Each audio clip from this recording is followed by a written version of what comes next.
You know, at the end of a movie, the credits roll. I think there's been some songs about it, and the credits roll at the end of a movie. At the beginning of a movie, very often they have the leading man, leading woman, cast of characters.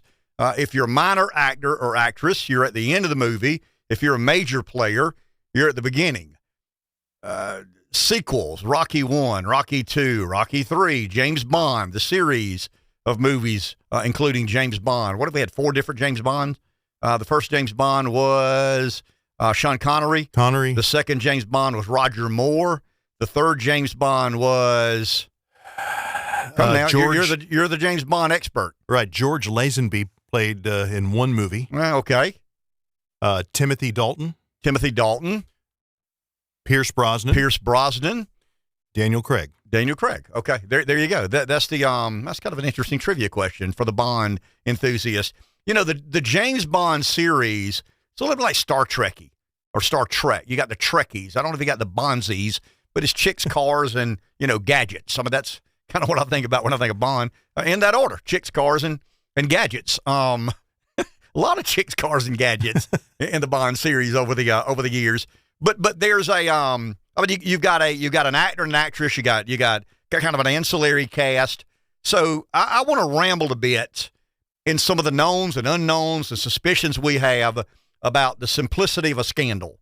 And the reason I'm using the movie analogy is who's playing this part? Who's Rocky Balboa, Sylvester Stallone? It would have been in the Russian in the first Rocky, and Clubber Lang in the second. Was it Drago?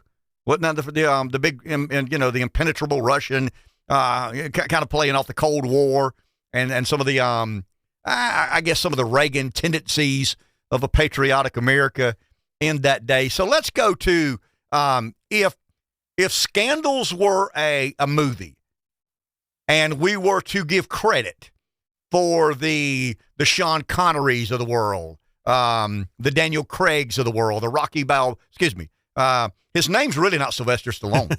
I mean, you know that. If you're born in 1963 and were, at that impressionable age when Rocky 1 came along, I could easily make the case that Rocky 1 is the greatest cinematic production in the history of mankind.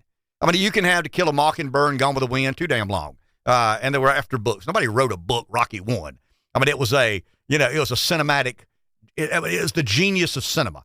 So Rocky 1 and Smokey and the Bandit would be kind of my, they would be the finalist. If I had to list what am I trying to say? The Elite 8 of all movies, and you kind of categorize. Anyway, I'd end up with Smokey the Bandit and Rocky 1. The intelligentsia out there would probably say To Kill a Mockingbird and Gone with the Wind and some of the other acclaimed movies.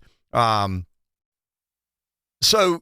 who is Sylvester Stallone? Who is, I think Mr. T played Clubber Lang in the second one. I'm gonna give a list of names, and then we'll associate scandals with these names. If the presidential scandal of if Russia collusion were a movie, here's the names you would see to begin with. Now obviously there will be some ancillary and minor players on the other side. Peter Strzok, you can smell him at the Walmart. Andy McCabe, I didn't do anything except what the law suggests I do. Lisa Page, remember Lisa Page? The lover of Peter Strzok. I don't think they were married, but anyway, that's what's good for the goose is good for the gander. But Lisa Page, I think, was the one that asked Peter Strzok, surely Trump's not going to win. And Strzok responded, we've got a plan.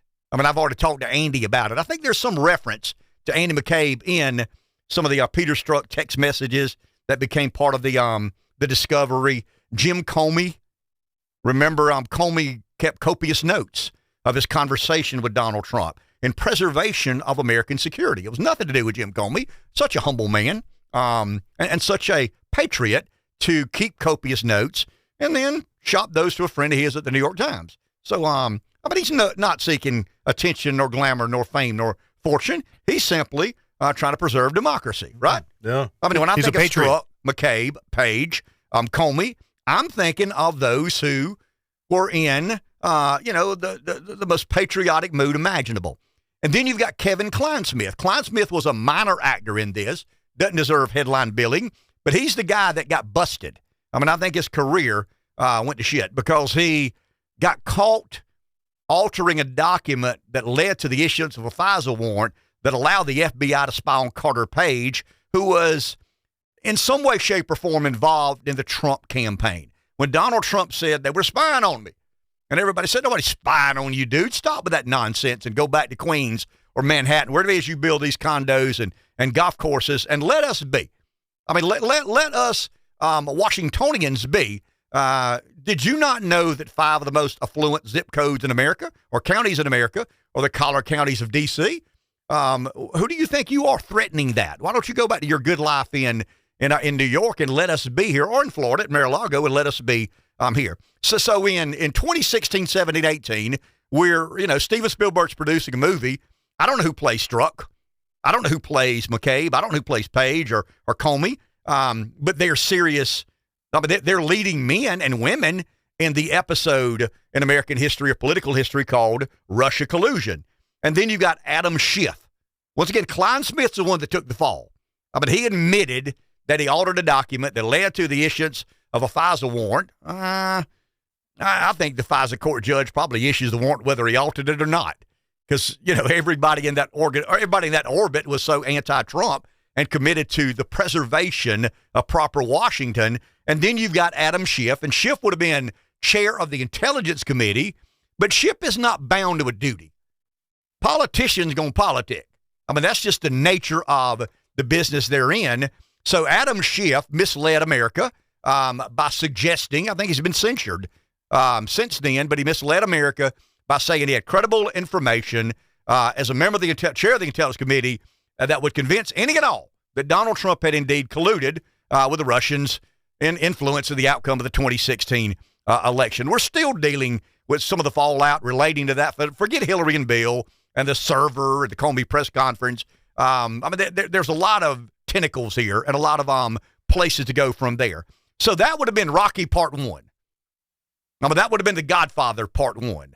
And we became a bit familiar with those names: Strzok, McCabe, Page, Comey, Klein Smith, and Schiff. There are others. But there's no doubt about it, there are others. Bill Barr comes to mind. That would have been after Trump got elected that he made Barr the Attorney General, if I'm not mistaken. So let's go to Rocky 2. This is when Clubber shows up. The Godfather 2, whatever, James Bond. I don't think there was a Part 2. They just named the movies different things there. Once again, the common thread: Jaguars, pretty women, and gadgets, right?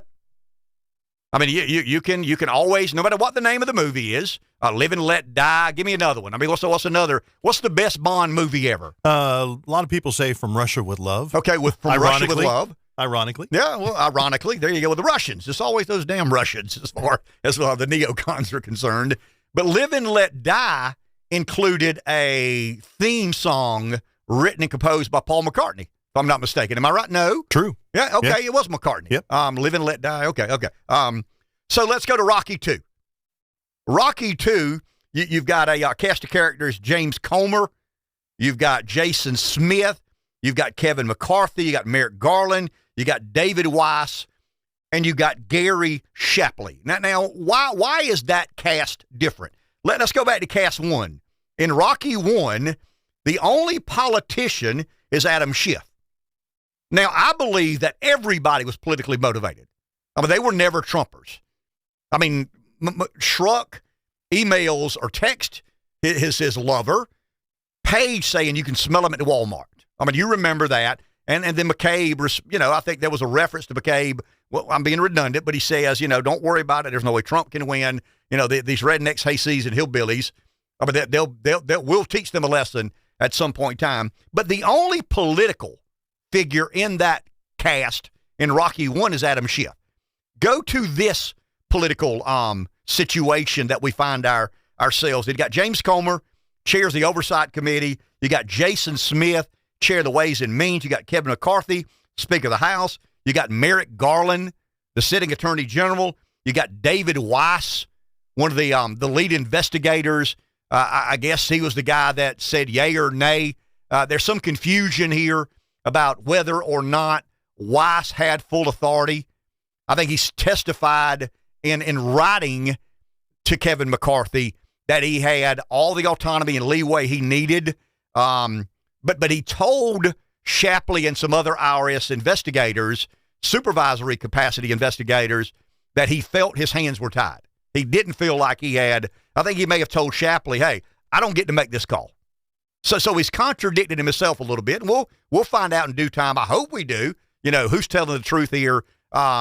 Is Weiss telling the truth when he says that Merrick Garland said, do whatever I needed to do to get to the bottom of the Hunter Biden and Joe Biden situation? Or was he indeed influenced or affected by the DOJ stonewalling, slow walking, not making available some information? And so we've got, and then you've got in Rocky 1, you've got Robert Mueller saying grace over what he thinks happened, the Mueller report. And in Rocky 2, we've got the Durham report. The Mueller report was not so flattering to Trump. The Durham report, not so flattering to those in hot pursuit. There's another movie reference of Trump. So we've established who the players are. Let's break down some of the information that I think is important. And I made kind of a laundry list here of random issues that we've discussed, debated. And it's the hardest story I've ever tried to prepare for because nobody in the news is reporting on it. I mean, it would be real easy to go back and find memorialized or archived articles about Russia collusion. I mean, it was a drumbeat. It was inundated. I mean, it never ended. CNN, MSNBC, NBC, CBS, ABC, Washington Post, Wall Street Journal, New York Times, name the media outlet other than conservative talk radio, and Trump had colluded with Russia. That was an established fact. Just how do we get there? Hey, remember the old show me the man, I'll show you the crime. I mean, that seemed to be the tendency of how that investigation was forwarded, advanced, and came about. But there was a plethora of information out there that you could choose to believe or not. Some was credible, some was accurate, some not so credible and not so accurate. But once again, there was an abundance of reporting and journalistic work done in trying to find out who's telling the truth here. And once again, Comey gives the press conference saying Hillary Clinton broke the law, but no reasonable person would prosecute her for breaking the law. I mean, I don't get that. She committed a violation of mishandling classified document. Nobody in their right mind. Well, I mean, if there's nobody going to prosecute, why not mishandle classified information? I mean, there's no consequence to that. But then we go to this latest, and here's where I struggle. And when a man like me struggles, you got to believe the mere mortals out there are struggling even more mightily than yours truly. Really? Well, I mean, there's no reporting here. But the Wall Street Journal, the National Review. I'm talking about places that tend to lean a little bit right. Now they don't tend to lean toward favoring Trump, but they tend to be less liberal. There's a better way to say it. The Wall Street Journal and National Review tend to be less liberal in their interpretation of where they believe the facts lie than what I'll call this is so lame to say it, the liberal mainstream media. But I don't know of a better way to say it than the liberal, well, I mean, I can add a word. You ready? The liberal monolithic mainstream media. The crowd that no longer winks and nods at one another, but almost, I mean, it's the Larry Bird, Magic Johnson, Wayne Gretzky media. What does that mean? Those guys kind of knew what their teammates were going to do before the teammate knew what he was about to do. Magic Johnson would throw a basketball where James Worthy was going before James Worthy knew he was going there. Larry Bird would throw a pass to Kevin McHale before McHale even knew. Wayne Gretzky, same thing in hockey. So there's the sports reference of the podcast. So I've got some random, I mean, just factoids. And I mean, these are facts. Now, where the facts take us, nobody knows. It's a fact that we have an FBI whistleblower. It's a fact that we have an IRS whistleblower. We don't know if they're telling the truth or not, but it's a fact that somebody in the FBI said, to James Comer, head of the Oversight Committee, that this investigation has been treated fundamentally different than any other investigation that I've ever been involved in. And I'm talking about the Hunter Biden, Joe Biden investigation. And I want to put a bow on this in a few moments with why shouldn't we pay attention to the shiny object, but rather the one that really matters? I mean, where's the meat on this bone? And I'm going to tell you in a second where the meat is on that bone. it's a fact we've got an IRS whistleblower. I mean, Ways and Means Chairman Jason Smith says, the IRS whistleblower, I mean, we know his name. I mean, he's a supervisory agent named Gary Shapley. And he says this thing has been handled fundamentally different than any investigation I have ever been involved in. You got bank records. We know that to be true. We know for a fact that James Comer subpoenaed and received records from the Treasury that had been red flagged of financial transactions between the Biden family and foreign nationals. I mean, that's we know that to be true. Now, is it 11 banks? Is it 12 banks? We suspect that there has been, we believe there's been as many as 20 LLCs in the Biden's family name. We think that money was wired to 15 of the 20 LLCs, including an LLC in the name of the president's grandchild, which makes perfect sense to me. I mean, foreign bank transfers, offshore bank accounts, LLCs in a grandkid's name. I mean, it stands to, that's the family business. Yeah, everybody does it. Well, I mean, they're in the LLC business. We know that there are foreign nationals that have wired money. We don't know this. We've been told that there are phone recordings of a foreign national speaking with Hunter Biden and Joe Biden. So those are things that we know to be true. Now, what is included in the IRS records? Excuse me, the bank records. I don't think we've been privileged to that information yet. We've had kind of a narrative. We've had a bit of a summary. James Comer has told us somewhere in the neighborhood of $5 million is transacted between foreign nationals and LLCs of the Biden's family name. We've heard Vinny Barbarino, also known as Tony Bobolinsky. We've heard him say that he knows who the big guy is. Remember the interview he gave. Now, nobody else interviewed him. 60 Minutes had no interest. When a man makes an accusation that the president of the United States is being bribed and nobody not named Tucker Carlson has an interest in interviewing him, you got to wonder how monolithic and liberal the media has really become. Now, here's the latest revelations. Last week, news broke that an IRS supervisory agent named Gary Shapley got in touch with Ways and Means Chair Jason Smith and shared with him some pretty riveting information. He told Jason Smith that in the process of investigating Hunter Biden, they wanted affidavits. They were denied. They made document requests. They were denied. They asked for search warrants. They were denied. They wanted to conduct 15 to 20 interviews. They were denied. He is saying that there was a cross-agency stifling by the DOJ of a thorough investigation into Hunter Biden, which eventually leads you to Joe Biden or other members of the Biden. I mean, I call it political prostitution. I think I've apologized to our radio listeners and our podcast viewers. It's not political prostitution. It is political thuggery. Somebody asked me, what's the difference in Bill and Hillary and the Bidens? Bill's a lot smarter than all the rest of them. I think that's the primary difference. I mean, Bill Clinton is a political genius. Might be a political savant, to be honest. As much as I disagree with his governing philosophy and his choice of wives, I have to respect and almost admire his political acumen, his political abilities. He's a cool cat and a generational political talent. I mean, he really and truly is. So it's been reported. We don't know this to be true. So once again, I want to be careful. We know there's an FBI whistleblower. We know there's an IRS whistleblower. We know there are bank records. We know there are LLCs. We know there are foreign nationals. We know that an IRS supervisory agent, Gary Shapley, has gone on the record and communicated with Ways and Means Chair Jason Smith. Now, here's what we don't know.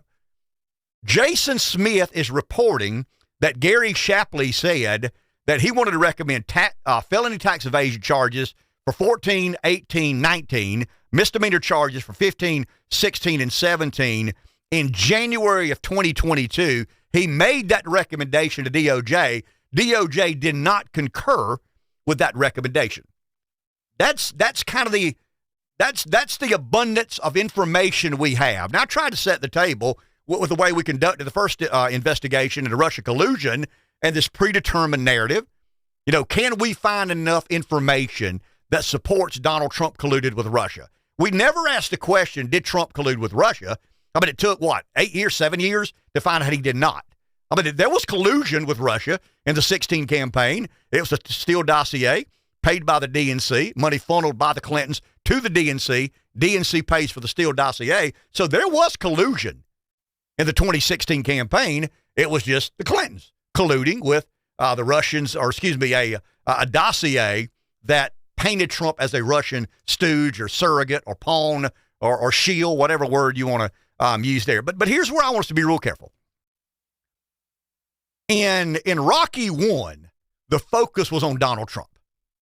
I mean, there were a lot of questions asked about Ivanka and Don Jr. and Eric and, some of the Trump surrogates. Trump's kind of a political unicorn, a political anomaly, a political blunt instrument, doesn't play by the rules as everybody else. Well, the reason he doesn't play by the rules everybody else plays by is the rules don't apply to him. I mean, he plows through political normalcy. As a former politician, I respect the hell out of someone who plows through political normalcy. Now, you can say, well, he does it in the most egregious way, and irreverent way, and disrespectful way. Fair enough. I mean, that's your opinion. You certainly are entitled to that opinion. But as wrong-headed as the Russia collusion investigation was, they never lost sight of Donald Trump. It was always about Trump. And I'm afraid that the Rocky Part 2 is too focused on Hunter Biden. And I believe that if the American political media has to sacrifice, in even a biblical way, the way Abraham was asked, I mean, if the American political media have to sacrifice to whatever extreme it takes the life and times of Hunter Biden to preserve Joe Biden as a legitimate candidate in the 2024 presidential election, they will. And I think we're being a bit gullible and even naive in allowing the debate discussion to be about Hunter Biden. Did Hunter Biden get paid? Yes. For what? Access. I mean, I think that's clear. I mean, what other attribute or skill does Hunter Biden bring to the table? I mean, unless there's a hankering for prostitutes and crack, I mean, I don't know why you invite the guy to the party. I mean, once again, let's have a party with a bunch of prostitutes and crack. Yeah, Hunter Biden's your guy. And it's a human tragedy. I don't take any joy in that. But once Hunter Biden crossed the line and allowed himself to be a political activist, I mean, he's fair game. If Hunter Biden had not gotten paid enormous sums of money to do whatever it is he chose to do for foreign companies, his lifestyle, his affinity for prostitutes, his craziness, his depraved lifestyle, but that's his business. That's his business. I mean, I believe that public people deserve privacy. I really and truly do. And I think had Hunter Biden not decided to cash in on the family name, most Americans would say, wow, he's a troubled man, let him be. I mean, it's a human tragedy. But he didn't do that. He decided to accept money from Burisma and Romanian companies, Ukrainian companies and Chinese companies. I mean, it's all over the place. And I believe, and once again, I'm suspecting, I don't know this to be true, but I believe that if we continue to focus on Joe Biden and not Hunter Biden, I mean, once again, Hunter's the shiny object. We know that Hunter has some issues. I still believe that we need to laser focus on Joe Biden. And the only question that matters, did Joe Biden get paid, and what did he do to receive the funds? It's indisputable that Hunter Biden got paid. I mean, there is no way to deny that. He's basically pled guilty to being paid by foreign nationals with this, you call it a sweetheart plea deal. I call it a pardon. I mean, I think Biden got pardoned for he's a diversion program. That charge, he's got a felony gun charge that if he executes a diversion program, he can have that charge expunged. And then he's got a couple of misdemeanors. The gun charge is the serious charge. I mean, misrepresenting information as fact on a application for a firearm. Kind of interesting that Joe Biden, his father, is the one that wants to really limit, these misrepresentations on gun applications within the Sun, the biggest crime he committed thus far. But once again, I'm doing what I'm warning you to not do. Let's not get caught up in the life and times of Hunter Biden. Let's not worry about, how much Hunter got. Did Hunter get a plea deal? Did Hunter get a pardon? Or should Hunter have gone to jail longer? Let's continue to focus and pursue whether or not Joe Biden got money. I think he did. But I think there's a fundamental question. How did Joe Biden get rich? What is the business? What does Joe Biden offer to the economy to allow him to purchase a home, 25 years ago that belonged to a DuPont? I think there are multiple homes, personal wealth. I think his brother does okay. I think obviously his son has made enough money to be okay, but his personal issues have kind of gotten in the way there. I think there's a grandkid here. There's a daughter-in-law here. I have no idea how many. There are 15 LLCs that funds have been wired to. Those funds, after they go to the 15 LLCs, have been diverted to different sorts of bank accounts. Bob Alinsky says that he's the big guy. That's the question we need to answer. It's not Hunter Biden.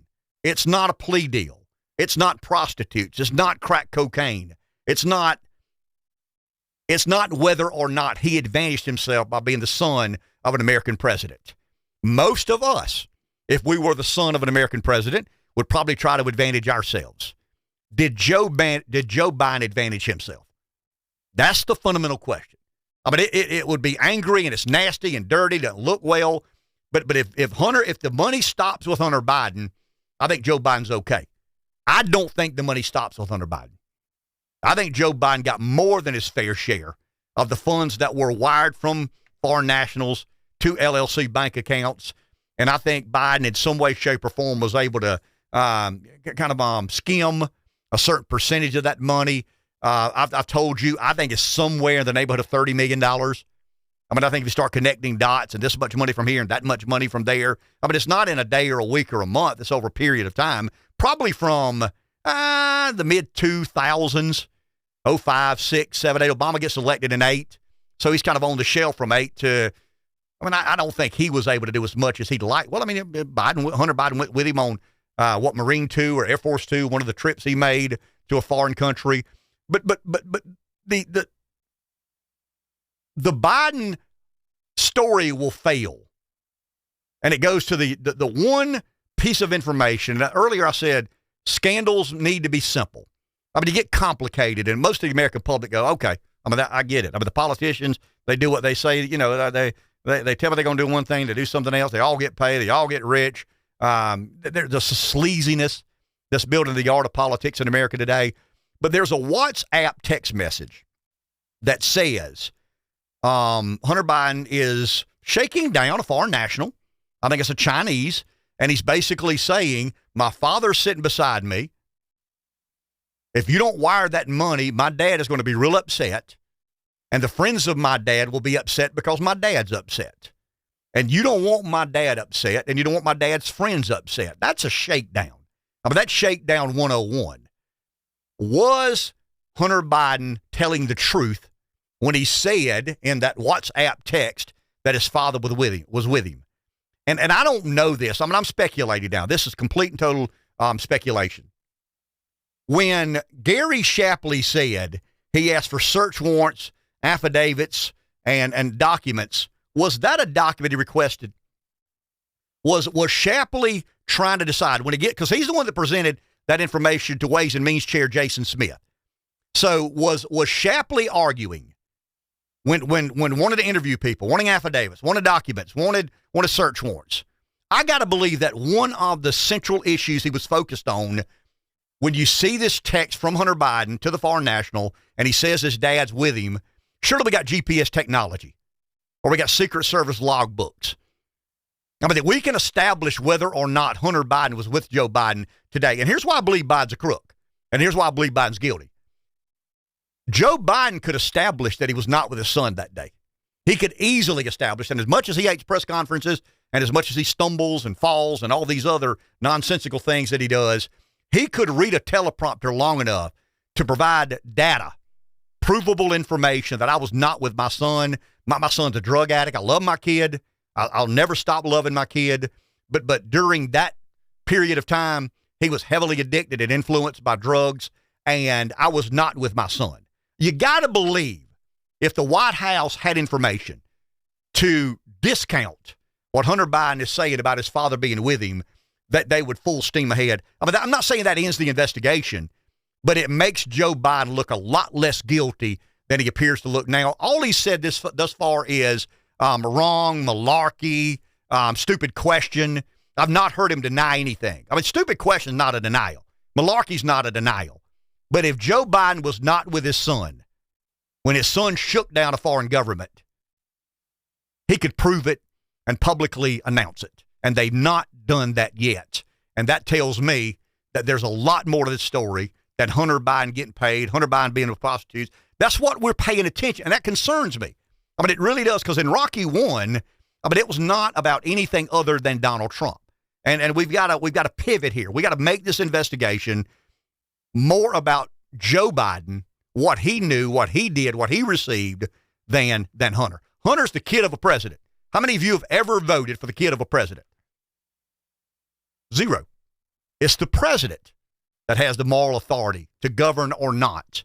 And I think as we pursue the truth, we'll find out how corrupt Joe Biden really is. I want to thank our sponsors. Carolina Bank serves communities throughout northeastern South Carolina, offering a wide range of services to meet every personal or business need, from straightforward accounts to complex finances. They're prepared to help you reach your financial goals. Carolina Bank, banking on tradition since 1936. Member FDIC. Schofield's Ace Hardware, your one-stop shop for all hardware, paint and lawn and garden needs, plus all things sporting goods, including firearms, safes, clothing, footwear, and more. Pepsi of Florence represent the entire product line of PepsiCo, one of the world's leading food and beverage companies. Pepsi of Florence also serve brands from other great companies such as Dr. Pepper, Canada Dry, Lipton Tea, Gatorade, and various regional brands. Micky Finn's largest South Carolina liquor wholesaler, serving every county in the state, largest bourbon selection statewide. They ship wines to 43 states, opening soon a new beverage warehouse across from Buc-ee's on I-95 in Florence. They support USC athletics, including Williams-Brice and Colonial Life Arena. Marlboro PD Electric Co-op. If you're in big business and looking for an industrial park in the South to build your new plant, consider Marlboro PD Electric Co-op's new PD Commerce Center, an industrial park located at the I-95 exit in Florence, South Carolina. Check it out at MPDC Co-op or PDEC.com.